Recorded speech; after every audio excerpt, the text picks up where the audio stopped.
Hola mis queridos amigos, nuevamente con ustedes, su Dr. Tigre, el que ronca en esta negra noche neoliberal latinoamericana, sudamericana, ecuatoriana. Un consejero de internautas, ideólogo del movimiento de internautas y personas de América Latina, que hoy día les va a hablar acerca de cómo estamos viviendo un momento realmente dramático y difícil en la humanidad, no solamente en Ecuador. Hemos pasado por estos momentos dramáticos y difíciles cuando llegó la peste llamada la gripe española.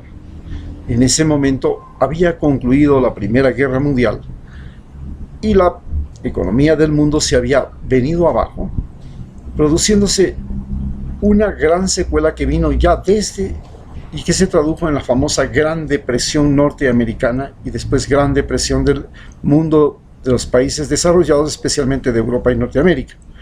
En la Gran Depresión se sucedió después de la Primera Guerra Mundial y después de la gripe española, fue prácticamente una cascada de acontecimientos.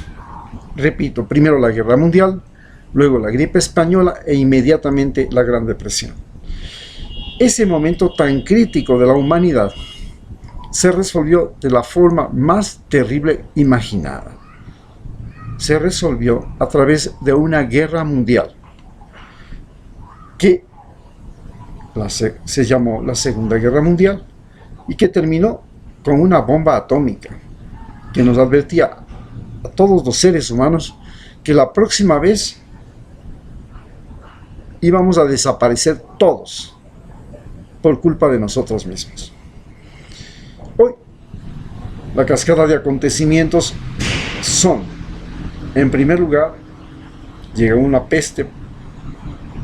Primero, antes de la famosa peste, llegó una guerra económica. Esta guerra económica básicamente empezó con Estados Unidos y China y se ha ido convirtiendo en una guerra económica que se ha ido dilatando y propagando por todo el mundo. Y se tradujo también en una guerra migratoria.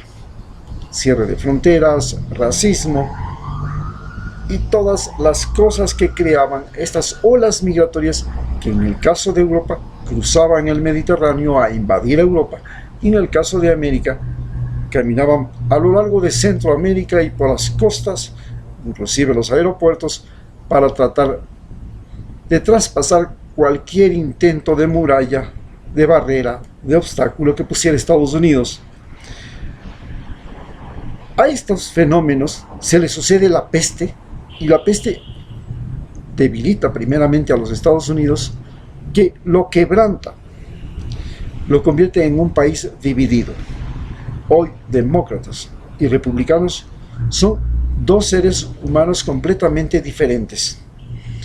Los demócratas son los optimistas, los republicanos son los pesimistas.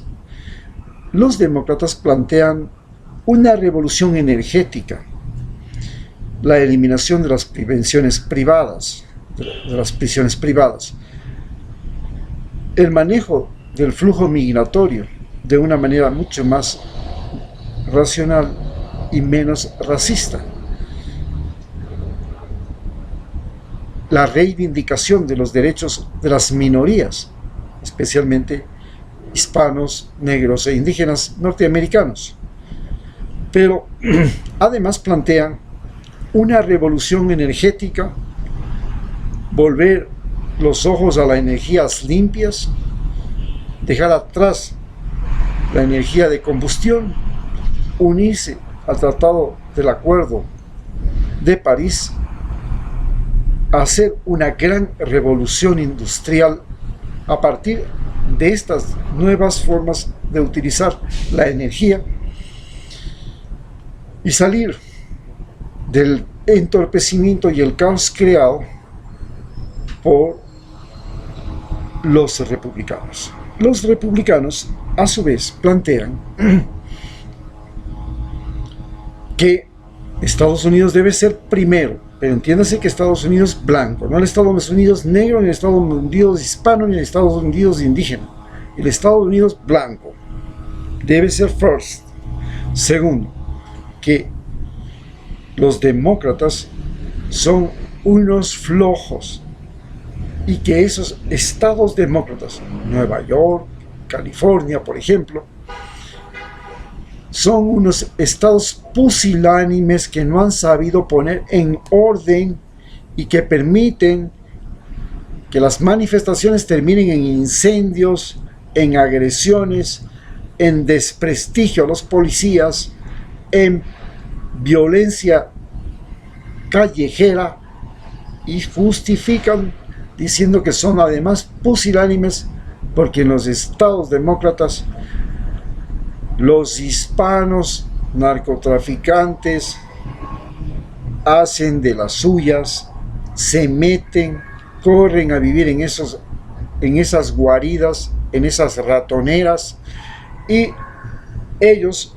no son de armas tomar, bien amarrado el cinturón, que van a la frontera y les dicen: hasta aquí no más, no pasa nadie, punto final. Y además que son unos llorones que se quejan de todo, en tanto que los republicanos son gente que sabe tomar el rifle, el fusil, las armas, que toman el toro por los cuernos a la pandemia y que salen a enfrentarla, inclusive sin mascarilla. Pero para esos está el espíritu norteamericano, que es el espíritu invencible, el espíritu que durante 200 años ha existido en esa nación y que la ha convertido en la potencia mundial que es. En Ecuador, el odio que en Estados Unidos se da entre republicanos y demócratas,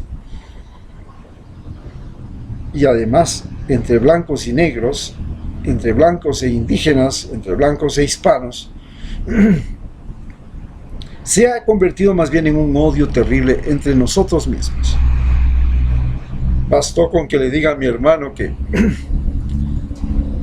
en este local donde yo estoy hablando iba a funcionar una central del movimiento latinoamericano de internautas, y que ese movimiento sería uno de los puntales que respaldan a Unión para la Esperanza de Rafael Correa, que mi hermano simplemente me amenazó con matarme.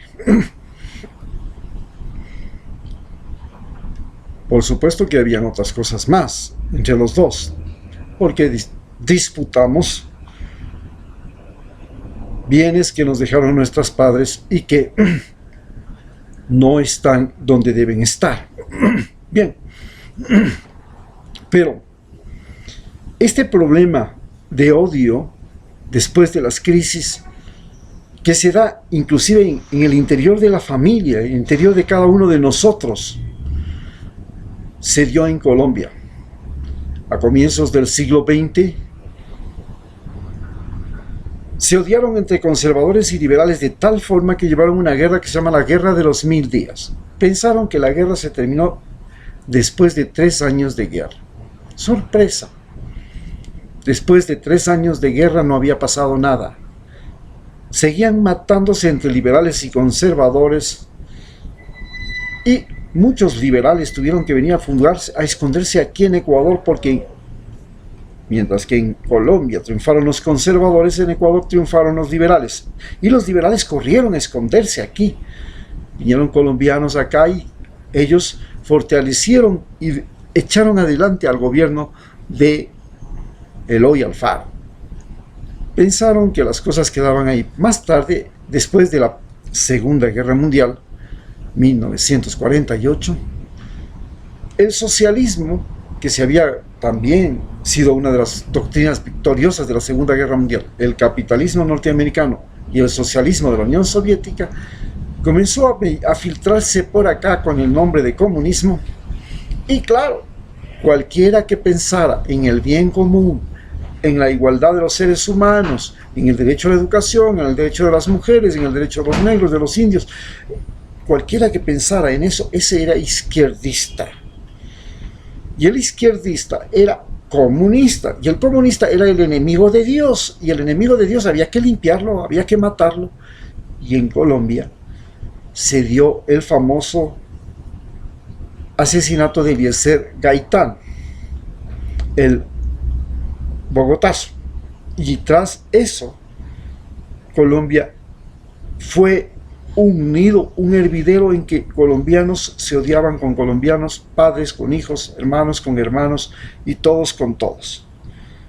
Para mí, los años 60, la guerra de Vietnam, nuevamente se enfrentaron comunismo y capitalismo en América Latina y surgió el movimiento de las Fuerzas Armadas Revolucionarias de Colombia, seguido por todas las otras demás, y se dio lo que se llama la guerra de guerrillas en Colombia, que esta semana ha terminado reactivándose y matando centenares de personas, y ahora lo tienen en parrilla al expresidente Uribe, que dice que para salir del problema está pensando volver a ser presidente de Colombia.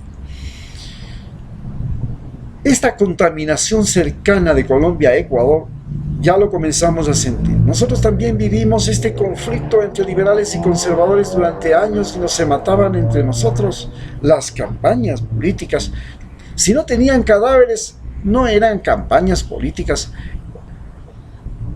Una buena campaña política se contaba por el número de muertos, no por el éxito del candidato.